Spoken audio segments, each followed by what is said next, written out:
الحمد لله رب العالمين والصلاة والسلام على أشرف الأنبياء والمرسلين نبينا محمد وعلى آله وصحبه أجمعين. قال الله سبحانه وتعالى في القرآن المجيد والفرقان الحميد: أعوذ بالله من الشيطان الرجيم، بسم الله الرحمن الرحيم، وذكر فإن الذكرى تنفع المؤمنين۔ تمام قسم کی حمد و ثنا، بڑائی و کبریائی اللہ عز و جل کے لیے ہے، جو رب العالمین، غفر الغافرین، ارحم الراحمین ہے۔ بے حساب لا تعداد درود و سلام امام المتقین سید ولد آدم صلی اللہ علیہ وسلم پر، جن کو اللہ سبحانہ و تعالی نے تمام انسانیت کے لیے رحمت بنا کر مبعوث فرمایا، علیہ افضل الصلاۃ و اتم التسلیم۔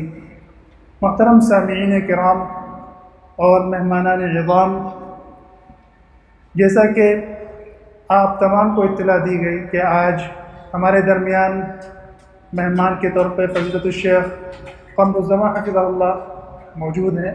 الحمدللہ یہ ہمارے لیے بڑی سعادت کی بات ہے۔ ماشاءاللہ آپ کا ورک، آپ کا کام رامپور میں بڑی تیزی کے ساتھ جاری و ساری ہے۔ الحمدللہ کافی لوگ مستفید ہو رہے ہیں آپ کے علم سے، اور وہاں پہ ایک آفس بھی بنایا ہوا ہے جہاں پہ لوگ مسئلے مسائل حل کرنے کے لیے آپ کے پاس آتے ہیں، اور الحمدللہ اللہ کے فضل سے مطمئن ہو کے جاتے ہیں۔ تو بہرحال پروگرام کے آغاز کے لیے قرآن کریم کی تلاوت سے آغاز ہونا چاہیے، تو لہٰذا ہم دعوت دیتے ہیں حمزہ، جو طالب علم ہیں، سعودی عرب میں ماشاءاللہ استاد حمدان کے پاس طالب علم رہے ہیں، تو انشاءاللہ ان سے درخواست کرتے ہیں کہ قرآن کریم کی تلاوت سے پروگرام کا آغاز کریں۔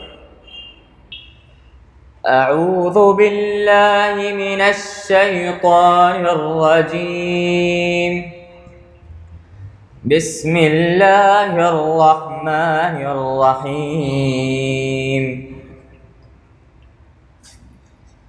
ان الذين قالوا ربنا الله ثم استقاموا تتنزل عليهم الملائكة ألا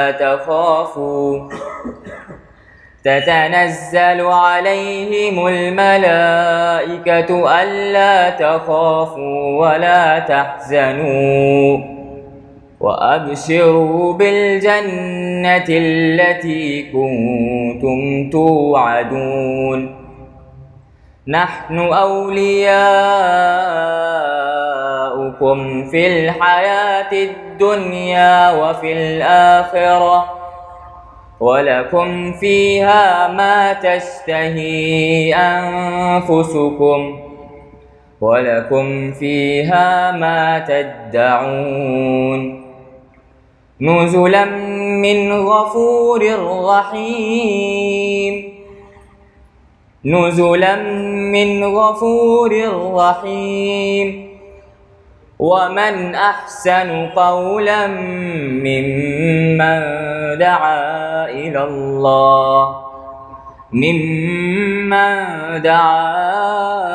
الله وعمل صالحا وقال إنني من المسلمين ولا تستوي الحسنة ولا السيئة ادفع بالتي هي أحسن فإذا الذي بينك وبينه عداوة كأنه ولي حميم وما يلقاها إلا الذين صبروا وما يلقاها إلا ذو حظ عظيم وإما ينزغنك من الشيطان نزغ فاستعذ بالله إنه هو السميع العليم۔ السلام عليكم ورحمة الله۔ اللہ سبحانہ و تعالی نے قرآن کریم میں ارشاد فرمایا: ان هذا القرآن يهدي للتي هي اقوم ويبشر المؤمنين الذين يعملون الصالحات ان لهم اجرا كبيرا۔ بے شک یہی قرآن کریم ہے جو ہدایت کی رہنمائی کرنے والا ہے اور مومنوں کے لیے اجر کبیر ہے۔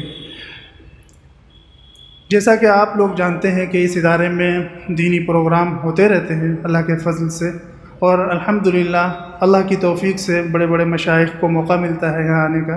یہ اللہ کا بہت بڑا احسان اور کرم ہے۔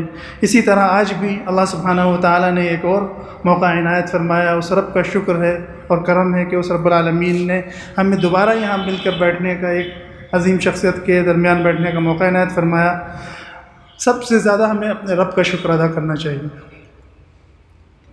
باقی اب پروگرام کا آغاز انشاءاللہ جو ہے ہونے جا رہا ہے، لیکن اس سے پہلے آپ لوگوں کو اطلاع دینی ہے کہ یہاں کے ذمہ داران نے کچھ انعامات رکھے ہیں ان حضرات کے لیے کہ پروگرام کے بعد آپ لوگوں سے چند سوالات کیے جائیں گے پروگرام کے تعلق سے، تو انشاءاللہ جو جواب دیں گے ان کے لیے کچھ انعامات ہیں۔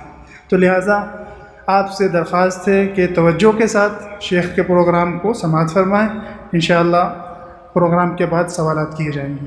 اب ہم بلا تاخیر شیخ سے درخواست کرتے ہیں کہ جو ہے اپنے بیان سے ہم سب کو مستفید فرمائیں۔ فلیتفضل مشکور۔ السلام علیکم ورحمۃ اللہ وبرکاتہ۔ ان الحمد للہ نحمده ونستعینه ونستغفره ونعوذ باللہ من شرور انفسنا ومن سیئات اعمالنا من يهده الله فلا مضل له ومن يضلل فلا هادي له وأشهد أن لا إله إلا الله وأشهد أن محمدا عبده ورسوله أما بعد فإن خير الحديث كتاب الله وخير الهدي هدي محمد صلى الله عليه وسلم وشر الأمور محدثاتها وكل محدثة بدعة وكل بدعة ضلالة وكل ضلالة في النار۔ فأعوذ باللہ من الشیطان الرجیم، بسم اللہ الرحمن الرحیم۔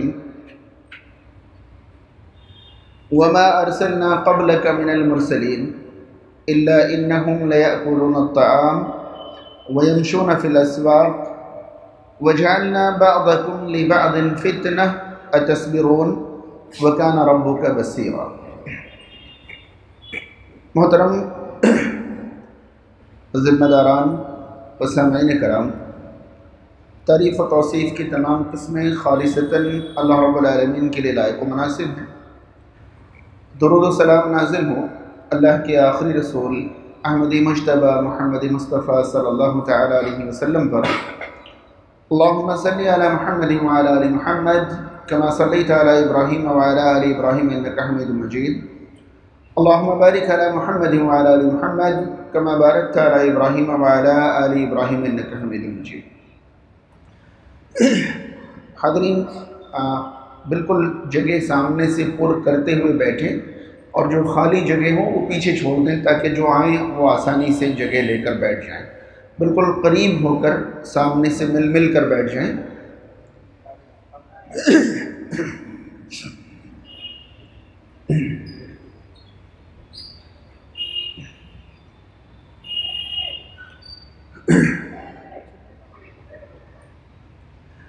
حضرین کرام،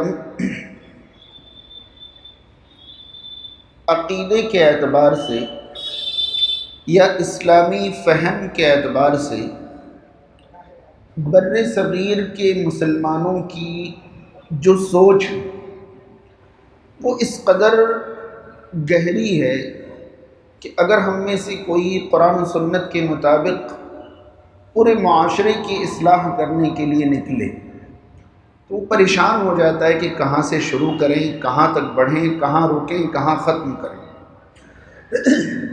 اصلاحی معاشرہ کے عنوان سے آج کا یہ پروگرام منعقد کیا گیا ہے۔ معاشرے کی اصلاح کی شروعات ظاہر سی بات ہے عقائد اور اسلامی فہم سے ہی ہونی چاہیے۔ اگر اسلامی فہم ہمارا درست نہیں ہے تو ہم اسلام پر عمل کرنے کا ارادہ رکھتے ہوئے بھی غلط اسلام پر عمل کر بیٹھیں گے اگر فہم درست نہیں ہے۔ جو چیز میں آج آپ تک پہنچانا چاہتا ہوں یہ ایک امانت ہے آپ تمام کے لیے کہ یہ امانت جہاں جہاں ممکن ہو سکے، جن جن لوگوں تک ممکن ہو سکے، جس معاشرے تک ممکن ہو سکے، آپ اس امانت کو آگے بڑھائیں اور اسے پہنچائیں، تاکہ معاشرے کے لوگوں کو اسلام کی فہم بہت آسانی سے سمجھ میں آ جائے انشاءاللہ۔ اللہ رب العالمین میری اس کوشش کو قبول فرمائے، اور جن بھائیوں نے یہ موقع بنایا ہے، یہ محفل سجائی ہے، اللہ تعالیٰ ان تمام کی کوششوں کو قبولیت کا درجہ عطا فرمائے۔ شروعات یہاں سے کریں۔ اللہ رب العالمین نے بے شمار مخلوقات پیدا فرمائے، ہم چاہیں بھی تو ان کا شمار نہیں کر سکتے، گن نہیں سکتے، لیکن اللہ تعالیٰ کی جو مخلوقات جاندار ہیں انہیں ہم 3 قسموں میں تقسیم کر سکتے ہیں۔ انہیں ہم 3 قسموں میں، جاندار مخلوقات کو 3 قسموں میں تقسیم کر سکتے ہیں، خلقت کے اعتبار سے اور صفات کے اعتبار سے۔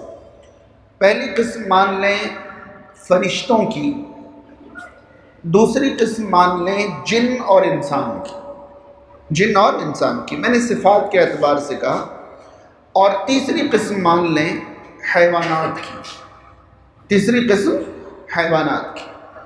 آپ غور کریں حاضرین، میں پہلے ہی محسوس کرا دوں کہ یہ کوئی تقریر نہیں ہے، کوئی خطاب نہیں ہے، ایک فہم ہے۔ اسی طرح گفتگو کے انداز میں آپ کے ذہن میں ڈالوں گا، آپ کو یہ پوری گفتگو اپنے ذہن میں بٹھا لینی ہے اور خود بھی اسے سمجھ کر آگے پہنچانا ہے انشاءاللہ۔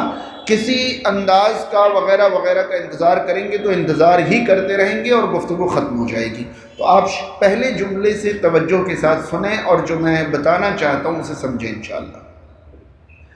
فرشتے اللہ رب العالمین نے ایک خاص مقصد کے لیے پیدا فرمایا۔ فرشتوں کی پیدائش کا مقصد تھا رب تعالیٰ اپنا نظام ان کے ذریعے کائنات میں نافذ فرمانا چاہتا تھا۔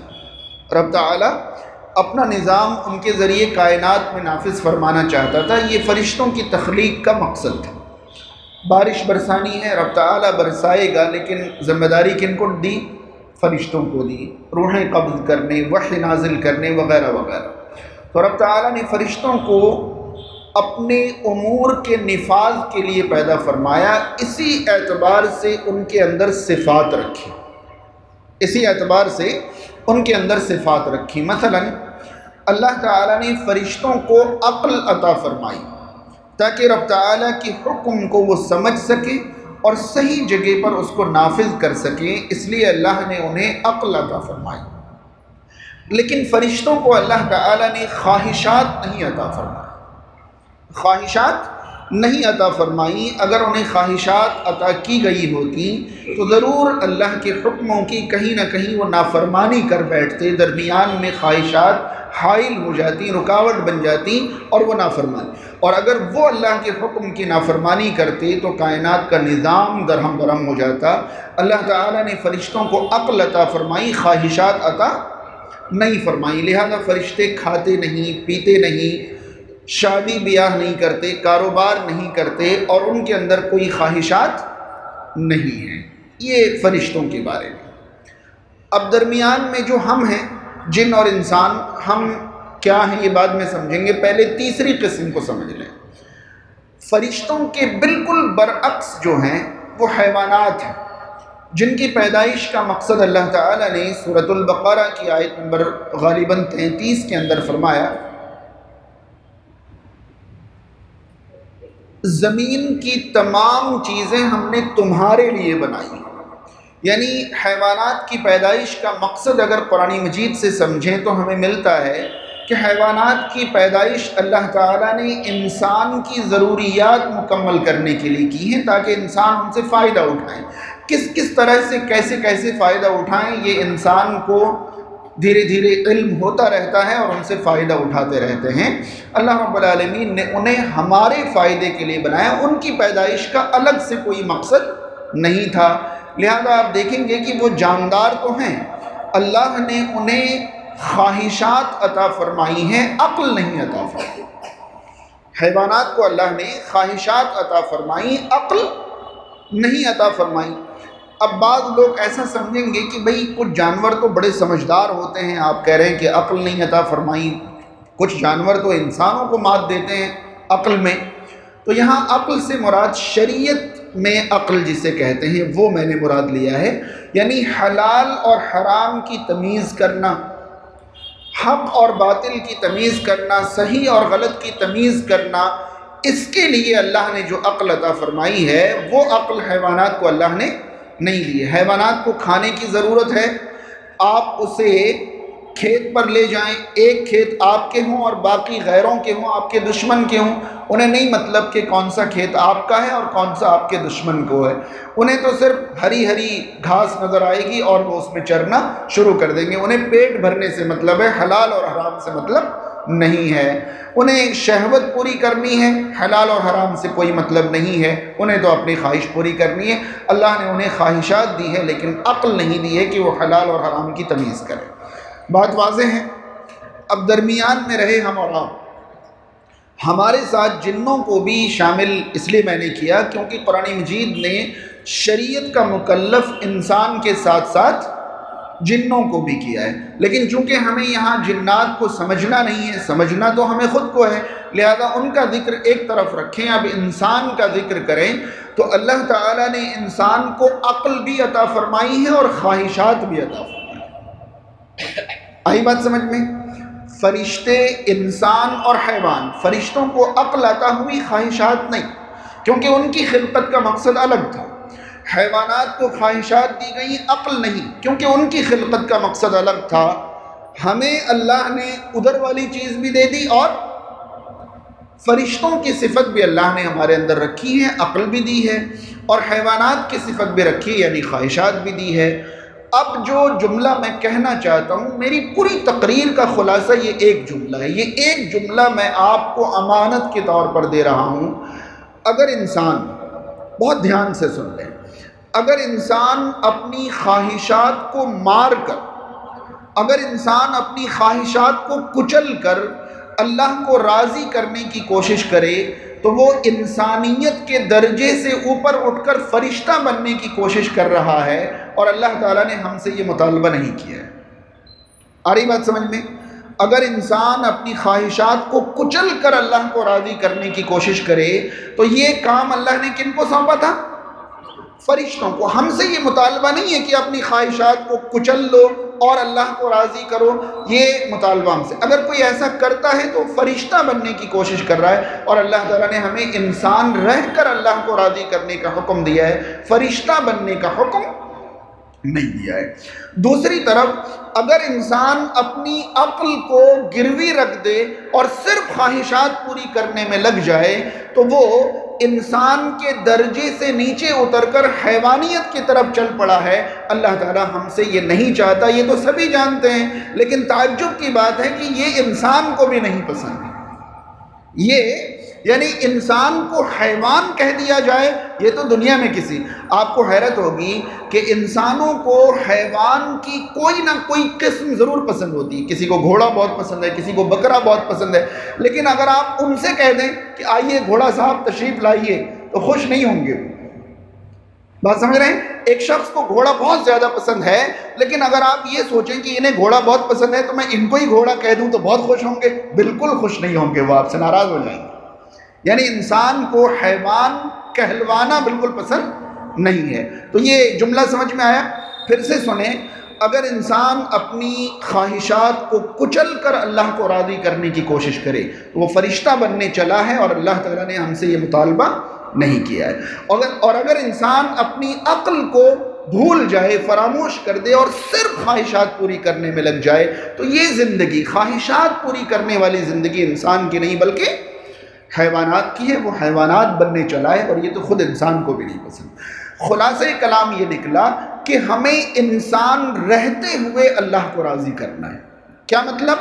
اپنی خواہشات پوری کرنی ہے جہاں پوری کرنا حلال ہے، اور وہاں سے خود کو بچانا ہے جہاں حرام ہے، اور پھر اللہ کو راضی کرنا ہے۔ یہی تو کمال ہے، یہی تو کمال ہے۔ ایک آدمی، شاید میری یہ مثال بڑی عجیب سی لگے لیکن عنوان کے تحت آپ کو سمجھ میں آئے گی۔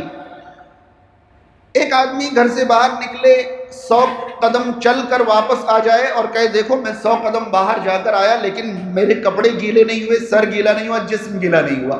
آپ باہر جا کر دیکھیں تو بارش ہی نہیں ہو رہی ہے، تو آپ کہیں گے یہ کیا کمال ہے، بارش نہیں ہو رہی ہے تو گیلا کیسے ہو جاؤ گے، سوکھا ہی واپس آؤ گے نا۔ کمال تو جب ہے جب انسان بارش میں نکلے اور بغیر بھیگے واپس آ جائے۔ بات سمجھ رہے ہیں؟ اگر انسان اپنی خواہشات کو کچل ہی دے اور پھر عبادت کرے تو یہ کیا کمال ہے؟ جب ہے ہی نہیں خواہشات تو پھر دشواری کہاں ہے؟ خواہشات کو شریعت کے تابع کر کے اللہ کو راضی کرے، کمال تو یہ ہے، کمال تو یہ ہے۔ اب یہ باتیں میں آپ تک کیوں پہنچا رہا ہوں؟ ہمارے معاشرے میں دونوں قسموں کے لوگ پائے جاتے ہیں جو میں نے خلاصہ آپ تک پہنچایا ہے۔ بہت کم تعداد میں ایسے لوگ معاشرے میں گزرے ہیں اور موجود ہیں جو اپنے آپ کو انسانیت کے دائرے سے اوپر اٹھا کر اللہ کو راضی کرنے کی کوشش کر رہے ہیں۔ کمی تعداد میں صحیح، لیکن معاشرے میں ایسے لوگ گزرے بھی ہیں اور موجود بھی ہیں، اور بڑی تعداد، بہت بڑی تعداد ان لوگوں کی ہے جنہوں نے خواہشات پوری کرنے کو ہی اپنی زندگی کا مقصد بنا لیا ہے، جبکہ ہمیں ادھر سے نیچے اترنا ہے، ادھر سے اوپر چڑھنا ہے، اور درمیان میں رہ کر اللہ کو راضی کرنے کی کوشش کرنی ہے۔ یہ فہم اگر ہمیں نہیں حاصل ہوئی تو پھر نتیجہ کیا ہوتا ہے میں آپ کو بتاؤں۔ ہمارے معاشرے میں ہندوستان، پاکستان، بنگلہ دیش، بر صغیر میں کرامات کے نام پر جو چیزیں سنائی جاتی ہیں، آپ 1 سے لے کر 100 کرامات کو سنیں، آپ کو ملے گا کہ ان تمام کرامات میں انسان کو فرشتہ ثابت کرنے کی کوشش ہوتی ہے، اور سننے والے اس طرح کی کرامات سن کر متاثر ہوتے ہیں، کیونکہ انہیں معلوم ہی نہیں ہے کہ انسان رہ کر اللہ کو راضی کرنا سب سے اہم اور عظیم کام ہے۔ انہیں لگتا ہے کہ انسان سے اوپر اٹھ کر فرشتہ بن جائیں تب انسان نے کمال کر دیا۔ چنانچہ میں کرامات نہیں سنانا چاہتا، لیکن 1-2 مثالیں تو آپ تک پہنچا دوں۔ کسی صاحب نے 12 سال کھانا نہیں کھایا، کسی صاحب نے 12 سال کھانا نہیں کھایا، کب سے یہ سنتے آ رہے ہیں آپ لوگ؟ لیکن آپ مجھے بتائیں کہ قرآن و سنت کی روشنی میں روزہ کی نیت کے بنا کھانا نہیں کھانا کون سی فضیلت کا کام؟ کبھی تلاش تو کریں کہ کیا بھوکے رہنا کوئی فضیلت بھی ہے؟ اگر نیت روزے کی ہے تو وہ تو ایک عبادت ہے جو اسلام نے ہمیں سکھایا۔ 12 سال ایک صاحب نے کھانا نہیں کھایا، 12 سال بعد ان سے پوچھا بھائی آپ نے کھایا کیوں نہیں؟ تو انہوں نے اپنے استاد سے کہا کہ آپ نے کھلانے کو کہا تھا، کھانے کو تو کہا ہی نہیں تھا، میں نے کھایا ہی نہیں، میں نے کھایا ہی نہیں۔ اب سننے، ارے واہ اتنے بڑے ولی، یعنی 12 سال کھانا نہیں کھائیں تو وہ بہت بڑے ولی ہو گئے۔ انسانیت کے دائرے سے اوپر اٹھنے کی کوشش چل رہی ہے اور لوگ سبحان اللہ ماشاء اللہ کر رہے ہیں۔ ایک کرامت ایک زمانے سے آپ سنتے چلے آ رہے ہوں گے کہ کسی صاحب نے جلالی نگاہ ڈال کر اپنی بیوی کو جلا دیا، سنا ہے آپ نے؟ اب یہ بتائیں کہ بیوی کو جلا دینا، ارے اتنے بڑے اللہ والے تھے کہ بیوی کو بھی درمیان میں حائل نہیں ہونے دینا چاہتے تھے، پھر تو رسول کریم صلی اللہ علیہ وسلم اللہ والے تھے ہی نہیں، پھر کیا ثابت کرنا چاہ رہے ہیں؟ یعنی انسانیت کے دائرے سے اوپر اٹھانے کی کوششیں چل رہی ہیں۔ اب آپ سمجھیں کہ اگر آپ یہ سنیں تو آپ کو ملے گا کہ ایک صاحب تھے، رات کو کمرے میں گئے تو ایک سجی دھجی عورت بیٹھی ہوئی تھی، انہوں نے پوچھا آپ کون؟ تو انہوں نے کہا آپ کی بیوی۔ استغفر اللہ، میرے اور اللہ کے درمیان ایک عورت، غصے کی نگاہ ڈالی، وہ جل کر راکھ ہو گئی۔ اب یہ بتائیں کہ ایک خاتون کمرے میں پہنچ جاتی ہے اور دن میں نکاح نہیں ہوا، اور جب نکاح ہوا تو انہوں نے قبول کیسے کیا کہ وہ کمرے میں پہنچ گئی؟ نہیں سمجھے آپ؟ بھائی بغیر نکاح کے وہ کمرے میں کیسے پہنچ گئی؟ جب نکاح کی گھڑی تھی اسی وقت منع کر دیتے کہ بھائی مجھے بیچ میں نہیں لانا ہے عورت کو، آپ جائیں کسی اور سے نکاح کریں، تو وہ معاملہ ہی نہیں بنتا۔ اور پھر اگر انہیں حائل نہیں کرنا تھا درمیان میں تو اسلام نے ایک طریقہ دیا ہے، طلاق دے دیتے تو وہ غریب کسی اور کے کام آ جاتی، ان کو دنیا سے ہی اٹھا دینے کی کیا ضرورت تھی؟ اور پھر اس کو کرامت کے نام پر بیان کیا جاتا ہے۔ یعنی انسانیت کے دائرے سے اوپر اٹھانے والی کوششیں جو ہیں ہمارے معاشرے میں کرامت کے نام پر بیان کی جاتی ہیں، لوگ سنتے ہیں، متاثر ہوتے ہیں، اور ان کے مقام اور مرتبے کا قائل ہو جاتے ہیں۔ کیوں؟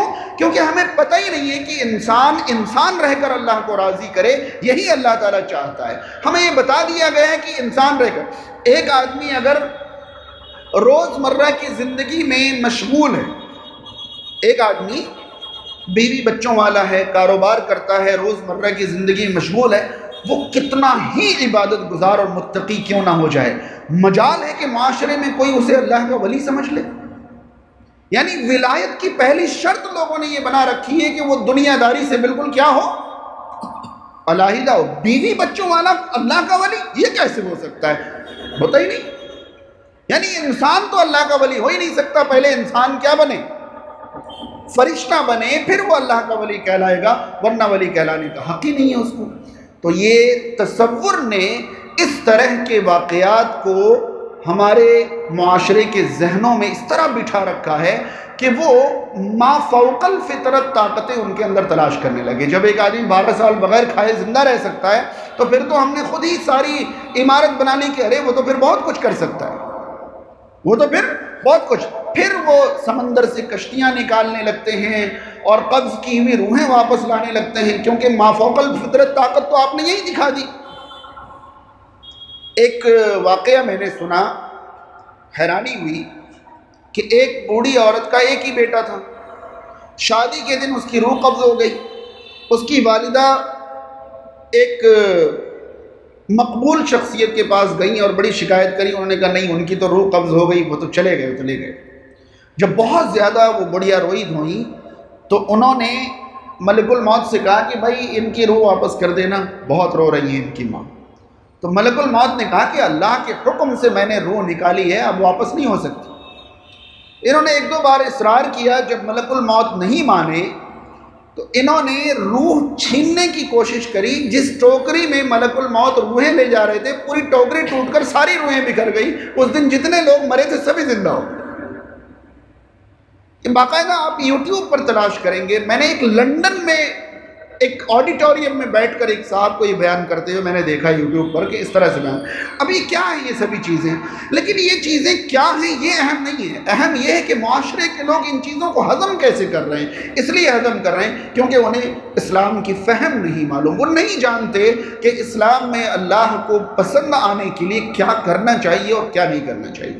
میں قرآن مجید کی کچھ آیتیں آپ تک پہنچانا چاہ رہا ہوں، آپ اندازہ لگائیں کہ ان آیتوں میں رب تعالیٰ نے ہمیں کیا سمجھانا چاہے۔ قرآن مجید سورہ فرقان کی آیت نمبر 20 ہے۔ رب تعالیٰ نے فرمایا وَمَا أَرْسَلْنَا قَبْلَكَ مِنَ الْمُرْسَلِينَ إِلَّا إِنَّهُمْ لَيَأْكُلُونَ الطَّعَامَ وَيَمْشُونَ فِي الْأَسْوَاقِ۔ ہم نے آپ سے پہلے رسولوں میں سے کسی کو نہیں مبعوث کیا مگر وہ سب کے سب یقیناً کھانا کھاتے تھے اور بازاروں میں چلتے پھرتے تھے۔ کیا ہے اس آیت کا مطلب؟ اللہ تعالیٰ ہمیں رسولوں کے بارے میں، نبیوں کے بارے میں صرف یہ بتانا چاہتا ہے کہ وہ کھانا کھاتے تھے، بازاروں میں چلتے پھرتے، یہی بتانا مقصد ہے؟ مقصد یہ ہے کہ کائنات میں اللہ کو راضی کرنے والا سب سے مقدس ترین گروہ انبیاء کا ہوتا ہے، اور انبیاء بھی انسانی ضروریات سے بالا تر نہیں تھے۔ اور انبیاء اگر انسانی ضروریات سے بالا تر نہیں تھے تو ان کے بعد کوئی بھی انسانی ضروریات سے بالا تر نہیں ہو سکتا۔ اللہ کو راضی کرنے والی جو جماعت کائنات میں گزری ہے انسانوں میں، سب سے مقدس جماعت، سب سے مقدس گروہ کن لوگوں کا گروہ تھا؟ انبیاء کا گروہ تھا۔ اور انبیاء کے بارے میں اللہ تعالیٰ نے تاکید کے ساتھ لَيَأْكُلُونَ الطَّعَامَ، یقیناً وہ کھانا کھاتے تھے، یقیناً وہ کھانا کیوں کھاتے تھے؟ شوق سے کھاتے تھے؟ جی نہیں، انہیں بھوک لگتی تھی وقت پر، جس طرح انسان کو خوراک کی ضرورت ہے انہیں بھی ضرورت پڑتی تھی اور وہ کھاتے تھے۔ یعنی ضروریات سے بالا تر انبیاء بھی وَيَمْشُونَ فِي الْأَسْوَاقِ، بازاروں میں چلتے، کیوں چلتے پھرتے تھے؟ کاروبار کرتے تھے، ضروریات خریدتے تھے، تجارت کرتے تھے، سب کچھ کرتے تھے، انسانی ضروریات سے بالا تر نہیں تھے۔ اس کا مطلب اگر آپ اللہ کے محبوب اور مخصوص بندے جنگلوں میں تلاش کرنے جائیں تو آپ نے اس آیت کو سمجھا ہی نہیں۔ اگر آپ انہیں انسانوں سے الگ تلاش کرنے کے لیے جائیں کہ انسانوں کے درمیان اللہ کے محبوب بندے نہیں ہو سکتے تو پھر آپ نے سمجھا ہی نہیں۔ اگر انبیاء کرام اس طرح اللہ کے سب سے محبوب بندے تھے تو کسی اور کو اللہ کا قرب حاصل کرنے کے لیے ان چیزوں کو چھوڑنے کی ضرورت کیوں پڑ رہی؟ ایک اور آیت آپ دیکھیں سورۃ الرعد کی، سورۃ الرعد آیت نمبر 38 کے اندر اللہ رب العالمین نے فرمایا وَلَقَدْ أَرْسَلْنَا رُسُلًا مِّن قَبْلِكَ وَجَعَلْنَا لَهُمْ أَزْوَاجًا وَذُرِّيَّةً، اور یقیناً ہم نے آپ سے پہلے بھی رسولوں کو مبعوث کیا ہے، آپ پہلے رسول نہیں ہے۔ وَلَقَدْ أَرْسَلْنَا رُسُلًا مِّن قَبْلِكَ، ہم نے آپ سے پہلے بھی کئی رسول مبعوث کیے ہیں۔ وَجَعَلْنَا لَهُمْ أَزْوَاجًا وَذُرِّيَّةً، اور ہم نے ان کی بیویاں اور بچے بھی متعین کیے تھے، یعنی ان کی بیویاں بھی تھیں اور ان کے، تو کیا مطلب رب تعالیٰ صرف یہ بتانا چاہتا ہے کہ انبیاء کی بھی بیویاں اور بچے ہوتے تھے، یہ بتانا چاہتے ہیں اللہ تعالیٰ؟ جی نہیں، رب تعالیٰ یہ بتانا چاہتا ہے کہ انبیاء انسانی ضروریات کو ٹھوکر مار کر اللہ کو راضی کرنے والوں میں سے نہیں تھے، بلکہ انسانی ضروریات شریعت کی تعلیمات کے مطابق پوری کرتے ہوئے انہوں نے اللہ کو اتنا راضی کیا جتنا کوئی اور راضی نہیں کر سکتا۔ لہذا آپ اللہ کو راضی کرنا چاہتے ہیں تو آپ کو کھانا چھوڑنے کی ضرورت نہیں ہے، کاروبار تجارت چھوڑنے کی ضرورت نہیں ہے، بیوی بچے چھوڑنے کی ضرورت نہیں ہے، دنیا کے تمام مشغلے اور ضروریات چھوڑنے کی ضرورت نہیں ہے، بس آپ اپنی زندگی کو شریعت کے تابع کر لیں، آپ اللہ کے محبوب بن جائیں گے، آپ اللہ کے محبوب بن جائیں گے۔ یہ تصور ہمارے معاشرے میں ہے ہی کب؟ ہمارے معاشرے میں کبھی کسی کو اللہ کا قریبی محبوب مخصوص ولی مانا ہی نہیں جا سکتا جب تک وہ انسانیت کے دائرے سے اوپر اٹھے نہیں، تب تک انہیں اللہ کا محبوب نہیں مانا جاتا۔ کہاں سے آیا تصور؟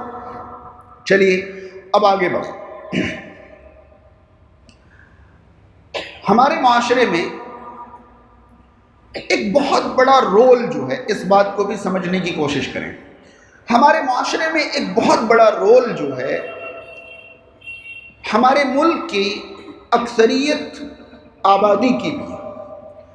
ہمارے ملک کی اکثریت آبادی میں جو دینی کتابیں ہیں، جو ان کی دینی کتابیں ہیں، ان میں ایک قسم کی باتیں بہت زیادہ پائی جاتی ہیں جو کسی نہ کسی طرح سے ہمارے سامنے آ ضرور جاتی ہیں۔ وہ باتیں ہیں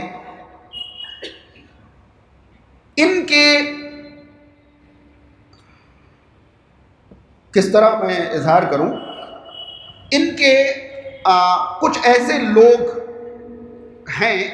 تھے جنہوں نے ان کی کتاب کے بقول عجیب و غریب ڈھنگ سے اپنے معبودوں کو راضی کرنے کی کوشش کی، جس کو آسان جملے میں تپسیا کہتے ہیں۔ یعنی کچھ ایسے لوگ گزرے ہیں جنہوں نے بہت مشکل تپسیا کی، بہت کٹھن تپسیا کی، تو جب ان کی تپسیا پوری ہوئی تو معبود نے ان کو کوئی غیبی طاقت دے دی، غیبی طاقت دے دی۔ شاید آپ سب لوگ جانتے ہوں گے کہ فلاں صاحب نے تپسیا کری تو معبود نے خود آ کر پوچھا بتاؤ کیا چاہیے، اس نے کہا مجھے یہ چاہیے۔ کسی نے کہا کہ میں جس چیز کو چھوں سونا بن جائے، کسی نے کہا میرا جسم پتھر کا بن جائے، کسی نے کہا کہ میں دکھوں ہی نہیں، کسی نے کچھ، کسی نے۔ یعنی ہمارے معاشرے میں، ہمارے سماج میں ہم نے آس پاس سے یہ سن رکھا ہے کہ اگر کوئی معبود کو راضی کرنے کے لیے غیر فطری طریقے سے عبادت کرے تو اس کو غیر فطری طاقتیں مل جاتی ہیں، اس کو غیر فطری طاقتیں مل جاتی ہیں۔ اسی لیے ہمارے معاشرے میں بہت سارے لوگوں کے بارے میں یہ پھیلایا گیا کہ انہوں نے اس طرح اللہ کو راضی کرنے کی کوشش کی۔ چنانچہ ہمارے معاشرے میں ایسی باتیں بتائی جاتی ہیں کہ کوئی 12 سال ٹہنی پکڑ کر کھڑا رہا، 12 سال ٹہنی پکڑ کر کھڑا رہا۔ کس کے لیے کھڑا رہا بھائی؟ کیوں کھڑا رہا؟ آپ کو ہمارے معاشرے میں ایسی باتیں بیان کرتے ہوئے لوگ مل جائیں گے جن کا کہنا یہ ہے کہ ایک صاحب نے 2 رکعت نماز قائم کی، 2 رکعت۔ میں جو بھی باتیں بیان کر رہا ہوں ان تمام باتوں کو یا تو آپ تمام نے سنا ہوگا، اگر نہیں سنا ہوگا تو میں کہاں سے بیان کر رہا ہوں، یہ ساری باتیں بتانا میری ذمہ داری ہے۔ ایک صاحب نے 2 رکعت نماز قائم کی، اس طرح نماز قائم کی کہ ایک پیر پر کھڑے ہوئے اور ایک پیر پر انہوں نے ایک رکعت میں جو قیام کیا اس میں 15 پارہ قرآن کے پڑھ ڈالے۔ ایک پیر پر کھڑے ہو کر انہوں نے کتنے پارے پڑھے؟ ایک قیام میں، ایک رکعت، وہ رکعت پوری کر لی۔ اگلی رکعت میں پیر بدل کر دوسرے پیر پر کھڑے ہو گئے، اور پھر کتنے پارے پڑھ دیے؟ باقی کے اور 15 پڑھ دیے. 2 رکعت میں انہوں نے قرآن مکمل کر دیے. 1 رکعت ایک پیر پر, دوسری رکعت دوسرے پیر پر. 2 رکعت مکمل ہو گئی. 2 رکعت مکمل ہونی تھی کہ غیبی آواز آئی کہ بتا تجھے چاہیے کیا. یہ باقاعدہ ہمارے یہاں کتابوں میں لکھا ہوا ہے کہ بتا تجھے کیا چاہیے. تو 2 رکعت پڑھنے والے نے کہا کہ مجھے چاہیے کہ جو لوگ میری بات مانیں ان کی مغفرت ہو جائے. جو لوگ میری بات مانیں ان کی مغفرت ہو جائے. تو غیبی آواز آئی, جائیے آج سے میں نے اعلان کیا کہ جو لوگ بھی آپ کی بات مانیں گے ان کی کیا ہو گئی؟ مغفرت ہو گئی. کیا ہے یہ کٹھن تپسیائیں چل رہی ہیں اور اس کے بدلے میں ان کو دنوی شکتیاں مل رہی ہیں. سمجھ رہے ہیں؟ مافوق الفطرت طاقتیں مل رہی ہیں. بہت اچھی طرح سے اب میرا ایک جملہ سن لیں.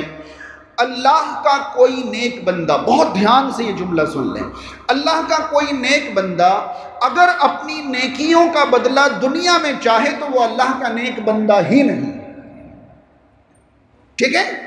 اللہ کا کوئی نیک بندہ اگر اپنی نیکیوں کا, اللہ کے لیے کی گئی محنت اور مشقت کا بدلہ دنیا میں چاہے تو وہ اللہ کا نیک بندہ نہیں ہے. آج تک رسول کریم صلی اللہ علیہ وسلم کے زمانے سے آج کی اس گھڑی تک جتنے بھی اللہ کے نیک بندوں نے اللہ کو راضی کرنے کے لیے محنت, مشقت اور عبادت کی ہے, ان تمام کا ایک ہی مقصد ہے کہ انہیں آخرت میں اونچا بدلہ ملے, دنیا میں نہیں. دنیا میں نہیں. رسول کریم صلی اللہ علیہ وسلم رات کو قیام فرماتے ہیں, اتنا لمبا قیام فرماتے ہیں کہ قدم مبارک سوج جاتے ہیں. عائشہ صدیقہ رضی اللہ تعالیٰ عنہ فرماتی ہیں کہ رسول کریم صلی اللہ علیہ وسلم آپ کا مقام و مرتبہ ایسا اور ویسا, پھر بھی آپ اتنی محنت. رسول کریم صلی اللہ علیہ وسلم فرماتے ہیں افلا اکون عبدا شکورا, کیا میں اپنے رب کا شکر گزار بندہ نہ بنوں؟ تو کہاں رب تعالیٰ نے جو مقام و مرتبہ رسول کریم صلی اللہ علیہ وسلم کو عطا فرمایا ہے اس کی شکر گزاری میں رات رات بھر قیام فرما رہے ہیں, قدمین سوز جاتے ہیں مگر قیام ختم نہیں ہوتا. اور یہاں اس طرح محسوس کرایا جاتا ہے کہ انہوں نے غیر فطری طریقے سے اللہ کو راضی کیا تو ان کو انسانیت سے اوپر کی طاقتیں مل گئی. اب جو ہیں یہ وہ دیکھ سکتے ہیں جو کوئی بھی دیواریں ان کی نگاہوں کو روک نہیں سکتی, دریائیں ان کے ہاتھوں کو روک نہیں سکتی, لوح محفوظ پر ان کی نگاہیں ہوتی ہیں, تقدیر جہاں لکھی ہے وہاں ان کا قلم چلتا ہے. یہ سب جملے کتنے کامن ہیں ہمارے معاشرے میں, آپ بتائیں ہیں یا نہیں؟ لیکن ان سب چیزوں کو ختم کرنے کے لیے ایک ایک چیز پر آپ حملہ کرتے جائیں, نہیں ہونے والا. آپ انسان کو سمجھائیں کہ اللہ تعالیٰ نے ہم سے یہ مطالبہ کیا ہے کہ ہم انسان رہتے ہوئے اپنے رب کو راضی کریں. اگر انسانیت کے دائرے سے اوپر اٹھ کر فرشتہ بننے کی کوشش کریں تو رسول کریم صلی اللہ علیہ وسلم کے زمانے میں ایسی 1-2 کوششوں کا ذکر ملتا ہے, لیکن آپ صلی اللہ علیہ وسلم نے انہیں اجازت نہیں دی بلکہ انہیں منع فرما دیا. صحیح بخاری کی کتاب النکاح میں ایک مشہور حدیث ہے, 3 صحابی آئے, ازواج مطہرات میں سے کسی سے انہوں نے آپ صلی اللہ علیہ وسلم کی عبادت کی تفصیلات معلوم کی. جب انہیں بتایا گیا تو انہیں آپ صلی اللہ علیہ وسلم کی عبادت بہت تھوڑی سی لگی.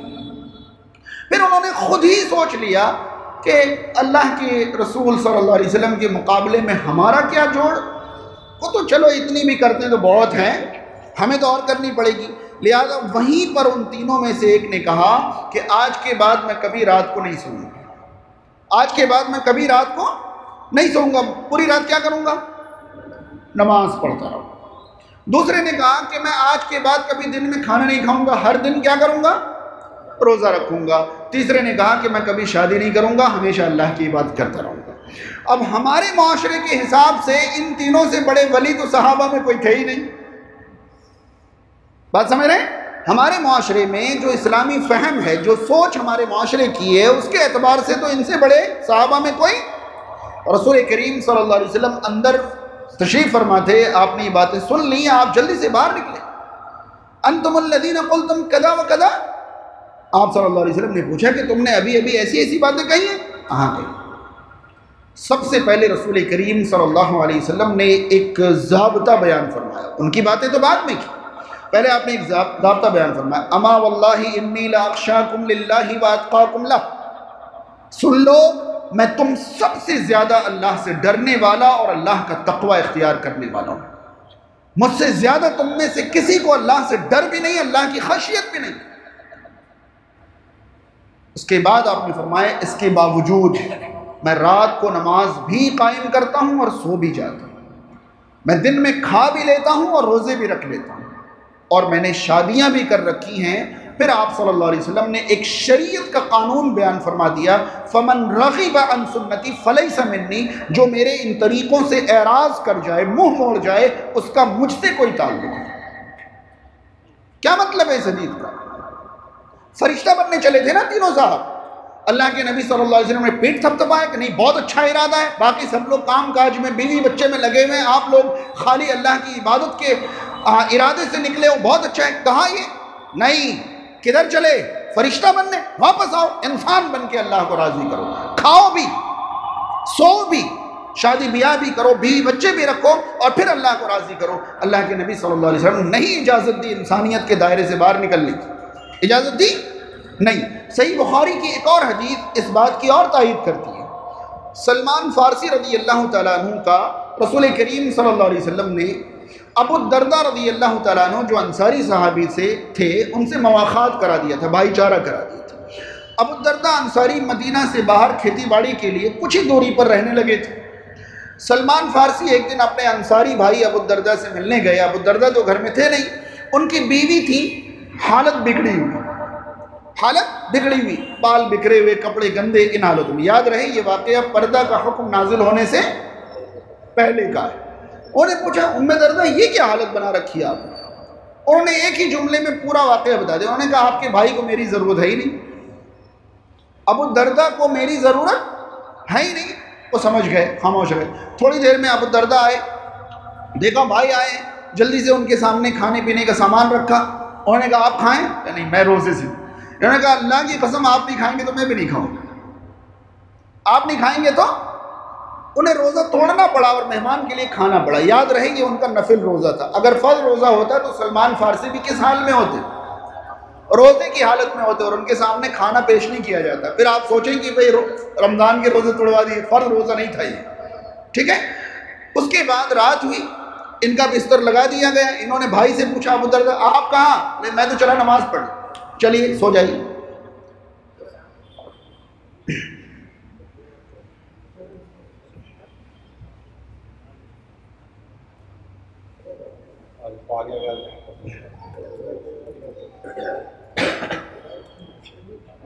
سلمان فارسی رضی اللہ تعالیٰ نے پوچھا آپ کدھر چلے؟ انہوں نے کہا میں تو نماز پڑھنے چلا.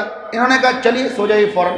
سلا دیا ان کو، نماز پڑھنے نہیں دیا، ان کو سلا دیا. پھر انہوں نے اٹھنے کی کوشش کی، پھر ابھی کہاں، چلیے سوئیے، پھر سلا دیا. جب 2/3 رات گزر گئی، 1/3 رات بچی، تو سلمان فارسی نے انہیں جگایا کہ اب اٹھیے. پھر دونوں نے قیام اللیل کیا، فجر پڑھی. فجر کے بعد غالباً سلمان فارسی اپنے گھر واپس آ گئے، اور ابو الدرداء غصے میں لال پیلے سیدھا اللہ کے نبی صلی اللہ علیہ وسلم کے پاس پہنچے اور سارا واقعہ بتایا کہ کل سے جو ہے آپ کے بنائے ہوئے بھائی نے میرا ایک روزہ خراب کرا، رات کی نمازیں خراب کری، اور یہ کام کیا ہے میرے ساتھ. رسول کریم صلی اللہ علیہ وسلم نے ایک جملے میں فیصلہ فرما دیا، صدق سلمان، سلمان نے جو کیا سچ کیا. پھر آپ صلی اللہ علیہ وسلم نے ایک قانون بیان فرمایا پوری امت کے لیے. آپ صلی اللہ علیہ وسلم نے ابو الدرداء رضی اللہ تعالیٰ عنہ سے فرمایا ان لجسدک علیک حقا ولعینیک علیک حقا ولزوجک علیک حقا. ابو الدرداء تیرے جسم کا بھی تیرے اوپر حق ہے، تیری آنکھوں کا بھی تیرے اوپر حق ہے، تیری بیوی کا بھی تیرے اوپر حق ہے، لہذا ان سب کے حقوق ادا کیا. اگر کوئی شخص اللہ کے بندوں کے حقوق مار کر اللہ کا حق ادا کرنے چلا ہے، اللہ کو نہیں چاہیے ایسا بندہ. بندہ تو وہ ہے جو اللہ کے بندوں کے حقوق کمال طریقے پر ادا کرے اور پھر اللہ کو بھی راضی کرتا چلا جائے. کمال تو یہ ہے. لیکن معاشرے کی سمجھ یہ کہ نہیں، اللہ کے بندوں سے جڑا ہوا اللہ سے جڑ ہی نہیں سکتا. تو رسول کریم صلی اللہ علیہ وسلم کے زمانے میں کسی نے اگر کوشش بھی کی انسانیت کے دائرے سے باہر نکلنے کی، بشریت کے دائرے سے باہر نکلنے کی کوشش کی، فرشتہ بننے کی کسی نے کوشش کی، رسول کریم صلی اللہ علیہ وسلم نے فوراً انہیں نہیں، آپ کو انسان رہ کر اللہ کو راضی کرنا. آئی بات سمجھ میں؟ اب آگے چلیں. یہ تو انسان کا وہ طبقہ تھا جو کیا بننے چلا ہے؟ فرشتہ بننے چلا ہے. ہم نے سمجھ لیا کہ ہمیں فرشتہ بن کر اللہ کو راضی نہیں کرنا ہے بلکہ انسان رہ کر اللہ کو راضی. اب اگلا طبقہ جو بہت بڑی تعداد میں ہے، جنہوں نے کھانے پینے، خواہشات پوری کرنے، شوق پوری کرنے وغیرہ وغیرہ کوئی اپنی زندگی کا مقصد سمجھ لے. یہ بھی تو انسان کی زندگی کا مقصد نہیں ہے. آئیے قرآن مجید کی 2 آیتیں اس بارے میں بھی سن لیں. سورہ اعراف کی آیت نمبر 179 کے اندر اللہ رب العالمین نے فرمایا، بہت غور کریں. 5 منٹ. وَلَقَدْ ذَرَأْنَا لِجَهَنَّمَ كَثِيرًا مِنَ الْجِنِّ وَالْإِنسِ، یقیناً ہم نے بہت سارے جن و انسان کو جہنم کے لیے پیدا کیا ہے. وہ کیسے ہیں؟ لَهُمْ قُلُوبٌ لَا يَفْقَهُونَ بِهَا، ان کے پاس دل ہیں مگر سمجھتے نہیں. وَلَهُمْ أَعْيُنٌ لَا يُبْصِرُونَ بِهَا، ان کے پاس آنکھیں ہیں مگر دیکھتے نہیں.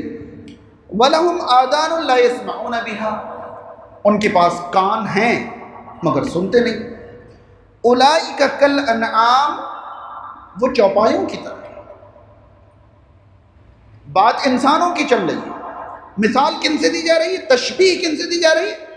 چوپایوں. اولئک کالانعام، وہ چوپایوں کی طرح، حیوانات کی طرح. بل ہم اضل، بلکہ وہ چوپایوں سے بھی گئے گزرے. اولئک هم الغافلون، یہی لوگ غافل ہیں.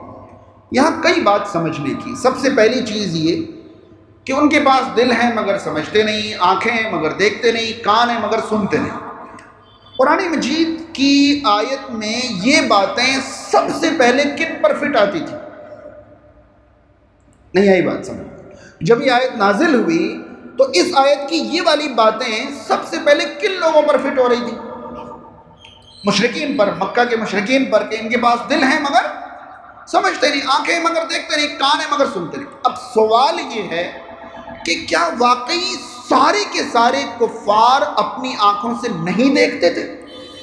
مطلب سارے کے سارے کفار اندھے تھے یا انہیں چیزیں دکھائی نہیں دیتی تھی؟ ایسا تھا؟ تو پھر اللہ تعالیٰ نے یہ کیوں فرمایا کہ ان کے پاس آنکھیں مگر وہ دیکھتے نہیں؟ آنکھیں بھی تھیں اور دیکھتے بھی تھے. پھر اس آیت کا کیا مطلب کہ آنکھیں ہیں مگر دیکھتے؟ کیا کفار مکہ جو ہے راستے میں چلتے ہوئے آنکھیں بند کر کے چلتے تھے؟ نہیں دیکھتے تھے. وہ ان کے سامنے درہم و دینار آئے تو وہ نہیں دیکھتے تھے؟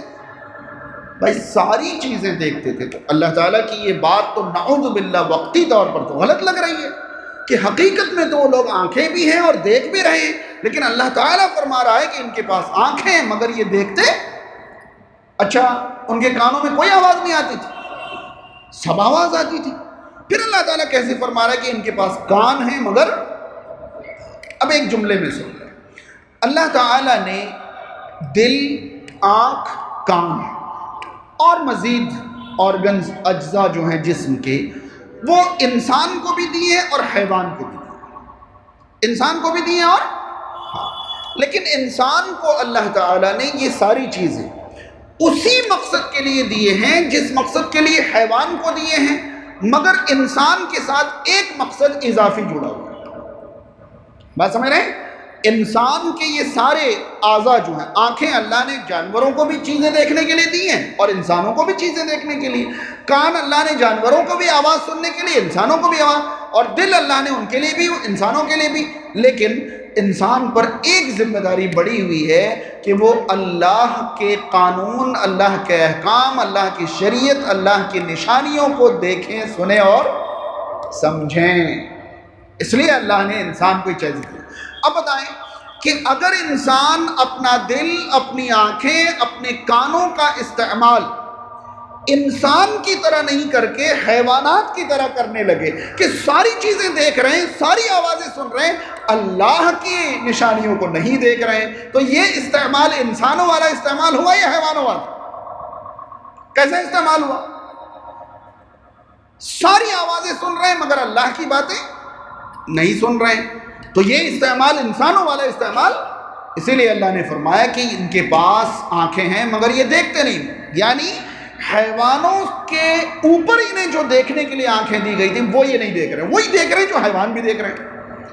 کان انہیں اسپیشلی جو سننے کے لیے دی گئی تھی وہ یہ نہیں سن رہے ہیں، باقی سب کچھ سن رہے ہیں۔ تو یہ استعمال حیوانوں والا، اس لیے اللہ نے فرمایا اولئک کالانعام، یہ لوگ چوپایوں کی طرح، حیوانات کی طرح۔ اب یہ تو بات سمجھ میں آ گئی کہ ان اعضاء کا استعمال حیوانات کی طرح کرنے کی وجہ سے اللہ نے تشبیہ دے دی حیوانات سے کہ اولئک کالانعام۔ آگے بات پوری کب ہوئی؟ ابھی تو اللہ تعالیٰ نے فرمایا بل ہم اضل، بلکہ یہ انسان ان انعام سے بھی گئے گزرے۔ اب انعام جیسے ہیں یہ تو سمجھ میں آ گیا کہ استعمال ایک جیسا ہوا تو ان جیسے ہو گئے، اب ان سے گئے گزرے کیسے ہو گئے؟ وہ اس لیے ہو گئے کیونکہ حیوانات کو جس مقصد کے لیے یہ چیزیں دی گئیں وہ اپنے مقصد میں برقرار ہیں، اور انسان اپنے مقصد سے ایک درجہ نیچے اتر گیا۔ حیوان اپنے مقصد سے نیچے اترے نہیں اترے، انہیں تو جس کے لیے دیا گیا وہی برقرار ہے۔ انسان ان اعضاء کے استعمال میں اپنے درجے سے نیچے اتر گیا، تو اب برابر کیسے ہوئے؟ اب تو زیادہ گئے گزرے ہو گئے نا۔ تو کل انعام یاد رہے کہ کل انعام میں جو کاف ہے یہ تشبیہ کے لیے ہے، تمثیل کے لیے نہیں۔ اور تشبیہ جو ہے کسی ایک اعتبار سے ہوتی ہے، تمثیل ہر اعتبار سے برابری کہتے ہیں، تشبیہ ایک اعتبار سے تشبیہ دی گئی، استعمال کے اعتبار سے یہ حیوانات کی طرح ہے، اور درجہ بندی کے اعتبار سے یہ حیوانات سے بھی گئے گزرے۔ آئی بات سمجھ میں؟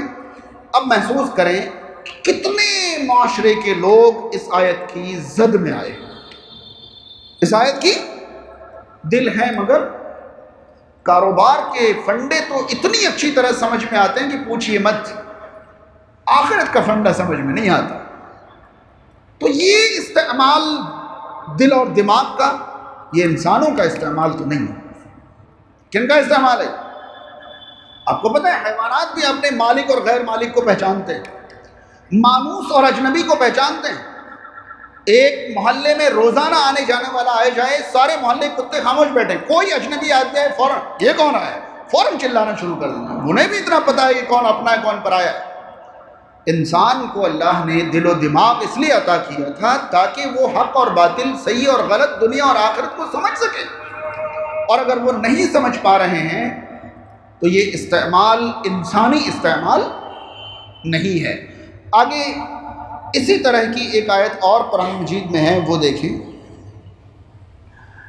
قرآن مجید سورہ فرقان کی آیت نمبر 43 اور 44 پڑھیں، آیت نمبر 43 اور 44 پڑھیں۔ اللہ رب العالمین نے آیت نمبر 43 میں فرمایا اَرَأَيْتَ مَنِ اتَّخَذَ إِلَٰهَهُ هَوَاهُ، اے رسول کریم صلی اللہ علیہ وسلم کیا آپ نے ان کو بھی دیکھا؟